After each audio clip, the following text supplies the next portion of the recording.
Hi everyone, thanks for joining me today. I am continuing on the path of the New Year's goals.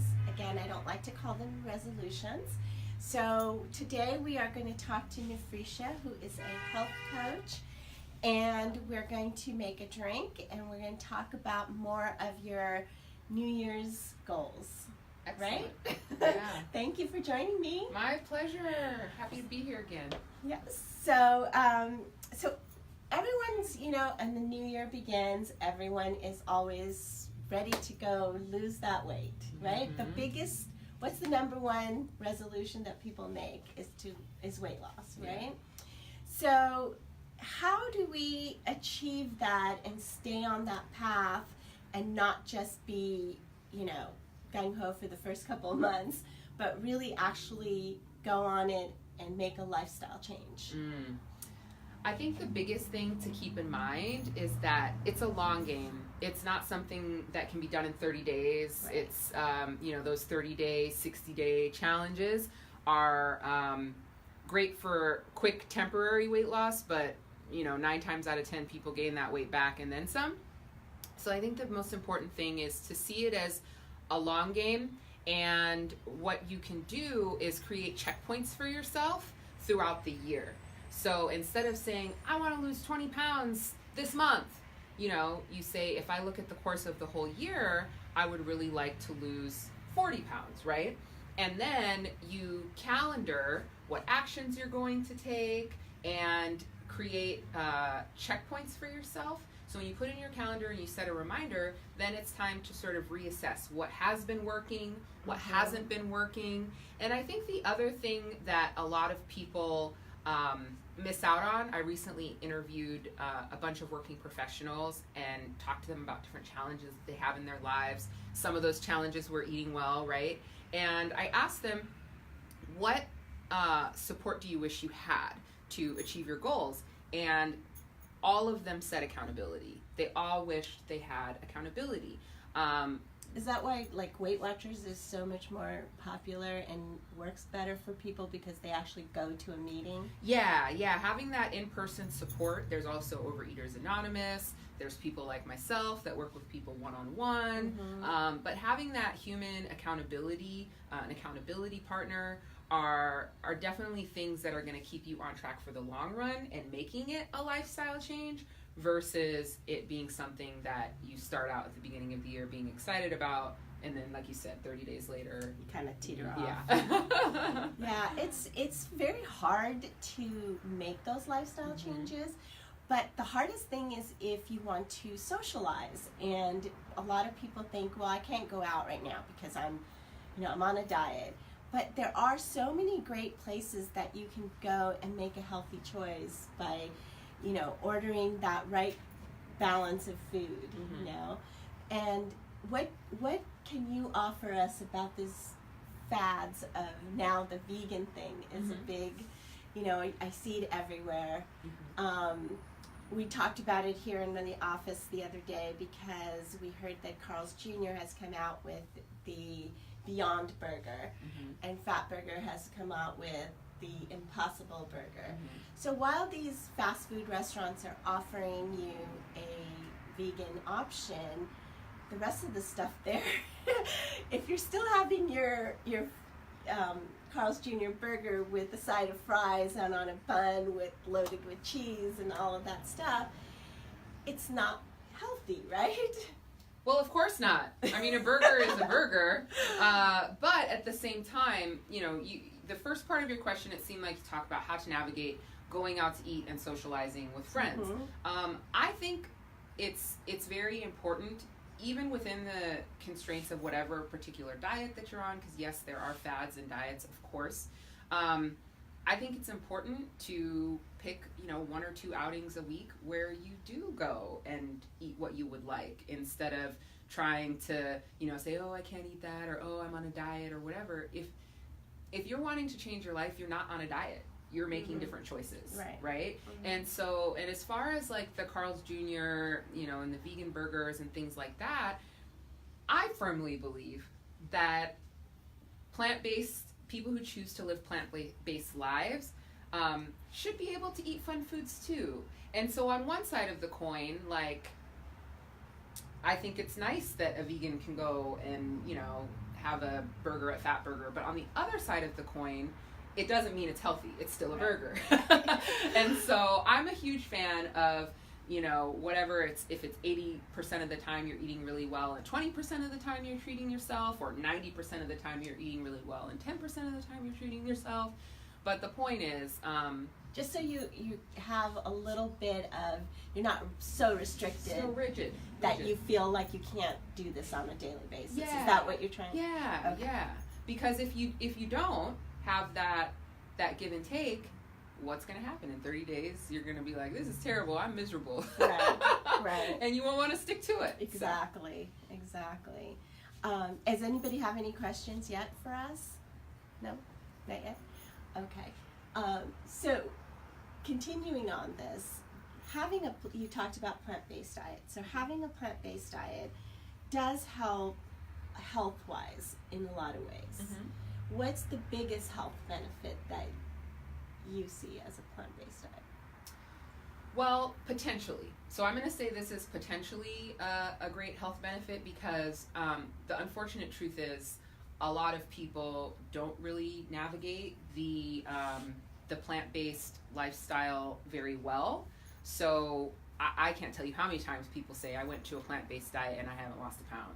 And the reason why they haven't is because they continue to eat lots of white flour and lots of refined sugar, and, you know, French fries are awesome and they're vegan, you know, and so, or eating the Carl's Jr. Impossible Burger or what have you. And a lot of those meat alternatives are extremely calorie and fat dense.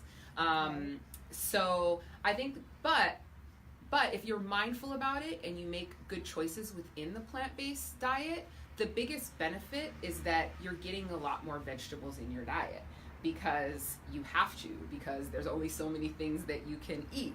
And with that comes your... Oh my gosh, the health, I mean, vegetables are literally healers. Mm-hmm. They're literally healers to our bodies.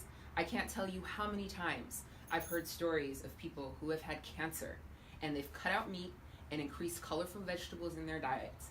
And that's been a huge form of healing for them, and put their cancer in remission because all the nutrients, all the phytonutrients, all the vitamins and minerals, all of those things that come naturally when we eat the foods that come from the earth. You know, well before we had all of these buildings and technology and everything, it was this beautiful, perfect ecosystem where as humans, we ate certain things that nourished us and kept us healthy, you know, just like in the wild. Like, you know, deer know what to eat, you know, gorillas know what to eat, and all of that. And so, but we've strayed from that, for sure. And it's also great for your hair and for your nails and your skin, your eyes. So it also is great for when you want to look great, you know, your skin will be glowing, you won't have as many blemishes and breakouts and stuff. So there's so many good benefits to it. And then just, again, the weight loss, if you do it right as well. Also, blood pressure, cholesterol, all of those things can be lowered by a plant-based diet as well. Yeah, cholesterol is a big one.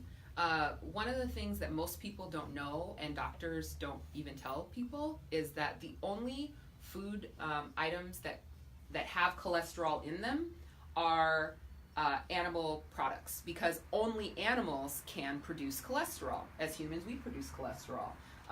So there's cholesterol in dairy products because it comes from an animal. There's cholesterol in eggs. There's cholesterol in meat and chicken and fish because animals produce cholesterol. So if a person has high cholesterol, the number one thing that they can do to rectify the situation is to remove meat products and dairy and eggs from their diet. That's number big. one thing. Number one thing, yeah. Now, in the eggs, is it the yolk that has the cholesterol? You know, as far as the cholesterol... Because I'm always not sure about that one. Yeah, you know, it's been a minute. Personally, monitoring, you know, I have decent cholesterol levels at this point in my life, so it's not something that I really monitor. I know the fat is in the yolk. I wouldn't be surprised if the cholesterol is in both parts, but I'm not sure. You can easily look at a carton of egg whites from the market, and it will tell you how much cholesterol is in there. Yeah. Okay. Do we have a question? Yes. Is there a book or something online that has good recipes for healthier living? Well, any books that you could recommend, or? Well, this is where you can benefit from Rafia. So she's a health coach, and she offers a free consultation. Yep. And then she also will help you with your recipes, and we've put a link on the header of the of our Facebook live video today, and you can go to that and you can check out some recipes. Yeah, there's a list of several different recipes, breakfast recipes and lunch dinner recipes that are plant-based and also gluten-free. So yeah, you can look at those recipes. But as far as finding healthy recipes, there's a variety of bloggers that are pretty reputable now that have really great recipes. My personal favorite, as a chef, of course, I take issue with certain types of recipes and things like that, but I'm, again, a food snob, so all of that to say, at times her recipes can be a bit challenging, but Minimalist Baker, her recipes are oftentimes plant-based. She has a lot of gluten-free options, so she's really great. Ambitious Kitchen, I believe, is another one. Cookie and Kate, those are three. But yeah, one of the things that I do, I have a 3-month program that's really revolves around creating better habits and creating a solid foundation for a lifestyle shift. And one of the things that I have in my Ditch Dieting program, which is the name of it, because we need to stop dieting and start, changing the way we eat, right? And it's your relationship with food. It's your relationship with socializing with food. Yeah, it absolutely is. It has to change in order for you to benefit the way you want to do it. Yeah. I mean, I'm on a plant-based diet. I wanted to get into a healthier regime, but I haven't stopped going out. Of course. I haven't stopped going anywhere or doing anything, and I like that, because if I wasn't going out or doing my regular normal routine, I would feel much more restricted and I would feel kind of by myself, isolated, and I don't want to feel that way. I want to be part of that, and part of what we're going to do with our drink and everything, I'm going to kind of show you that as well. And I also want to tie in some of the fashion into this as well. So you see, Rafia and I are wearing chokers, and most people don't want to wear necklaces so close to their neck. But I wanted to show you that when you eat healthy, you have beautiful skin, healthy skin that you can, it tightens up, it's much more plump, it has a shine, it's brighter. So all of those things, you too can wear a choker and or a necklace that's closer to your neck, and it doesn't feel like it's cumbersome or anything or tight, and you're not so kind of worried about how your neck looks. So anyway, all of those things, we're showing all these chokers here, and they have different stuff on them. Rafia's wearing a red suede one. I'm just wearing a little black one with silver beads on the bottom. But you could take a look. We have them. They're really great prices. And if you want to come pick up one, we're here in Culver City, or you can order one online. Okay?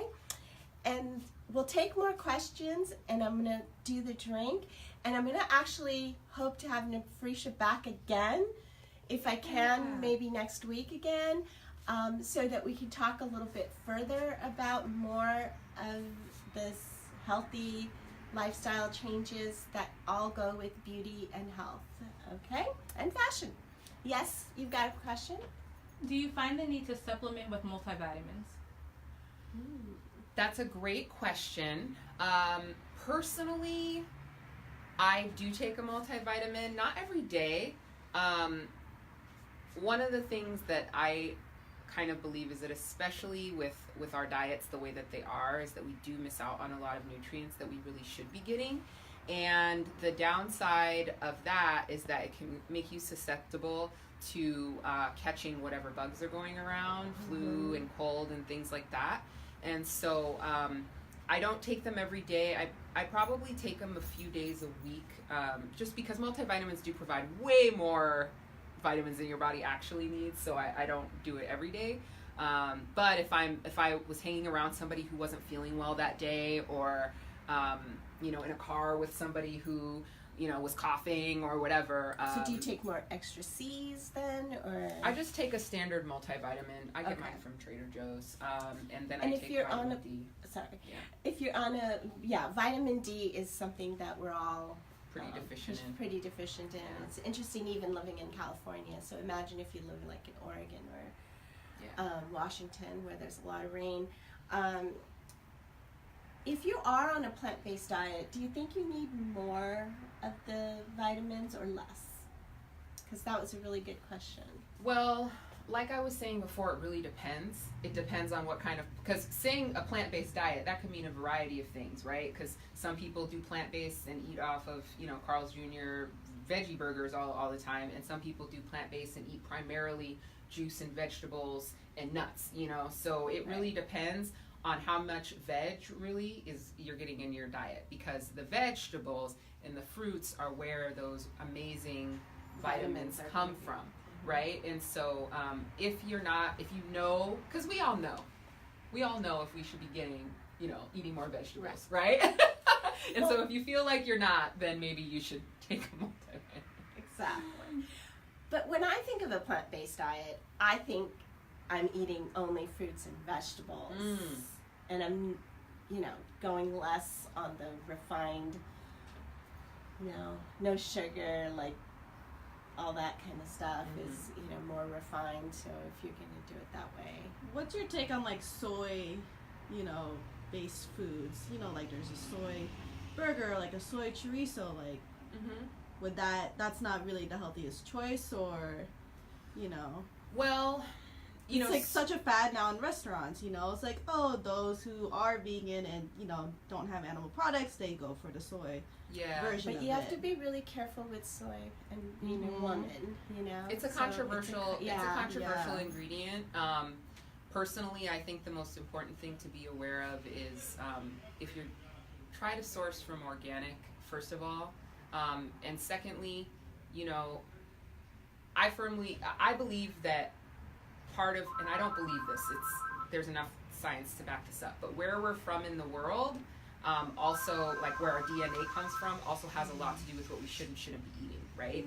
And so in Asia, people eat a lot of soy and have super long life expectancies, longer than some other parts of the world. Does that have to do with climate?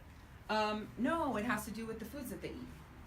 And so it has a lot to do with the foods that they eat. Now that the Western diet is starting to circulate across the entire world, the life expectancies are decreasing.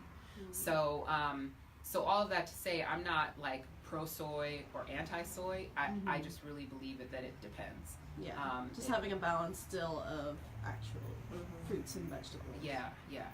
So I made us a drink today, and I love my blender. I bought one of those really heavy-duty Blendtec blenders, and I make a green juice pretty much every morning and put all sorts of fruits and veggies in it and lots of spinach and things.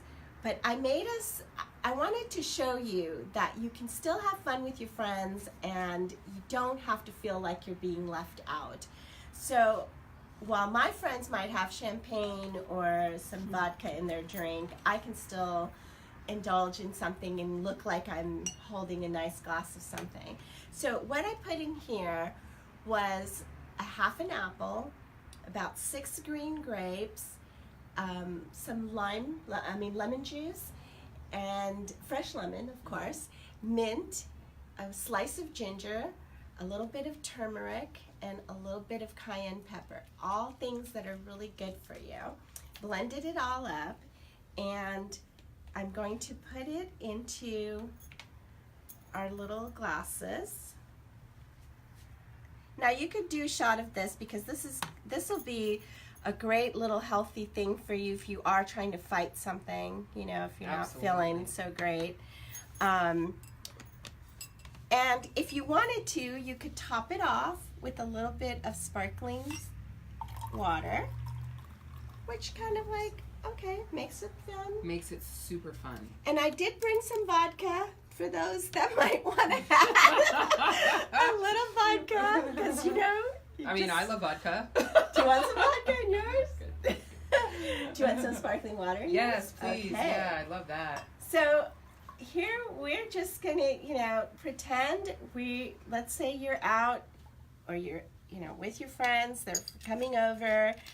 You don't have to feel left out. You can actually make yourself a nice little drink. Turmeric has really great benefits. Cayenne pepper has some great benefits. Ginger, fabulous for if you're fighting a cold or anything, everyday use. Lemon, great for your digestion, So, thank you for watching, and we'll see you guys next week unless there's more questions. Is there? Can you tell us a little bit about making your plate colorful? Making your plate colorful. Cheers. Cheers Yes. to that. This Cheers. is colorful. Cheers to Yes, that. this is colorful. Making your plate colorful, in my opinion, the best way to do that, especially if you're lucky enough to live in California, is going to the farmer's market. The farmer's market is like, it's my happy place. And basically you get to see fruits and vegetables that you can't even get at the grocery store. They're not there. And things that, when you think of like a radish, for instance, you think of this thing that's white on the inside with a red skin.